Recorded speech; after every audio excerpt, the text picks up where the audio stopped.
ইচ্ছে করে গায়ে কফিটা ফেলেছিলি তাই তো? I am mad. ইচ্ছে করে কেউ কারোর গায়ে গরম কফি ফেলে? It was an accident. Of course it was an accident. ইচ্ছে করে আমি গ্লাস ফেলতে যাবো কেন? কারণ তুই চেয়েছিলি অনির্বাণের কাছাকাছি আসতে।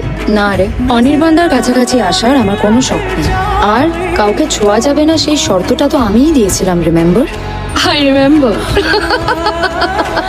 সত্যি কথাটা সেদিন বলিনি চন্দ্রিমাকে, বলিনি অনির্বাণে হাত ছুঁয়েছিলাম আমি, মানে অনির্বাণদার। অন্যরা কে কি বলেছে সেটাও তো ও বললো না, আরো কথাই কাউকে বললো না। তুই যখন প্রিভিসি, আমিও কেন সব কথা বলতে যাবো? মিমি ব্রেকফাস্ট। হঠাৎ করে আমরা সবাই কেমন নিজেদের ঠোঁটে ছিটকিনি তুলে দিয়েছিলাম। যাদের মধ্যে কোনো গোপনীয়তা ছিল না, তারা সবাই ভীষণ প্রাইভেট পার্সন হয়ে গেল। আর অবাক হয়ে দেখলাম নিজেদের পরেরাও বদলে যাচ্ছে। This is beautiful, happy? Very happy.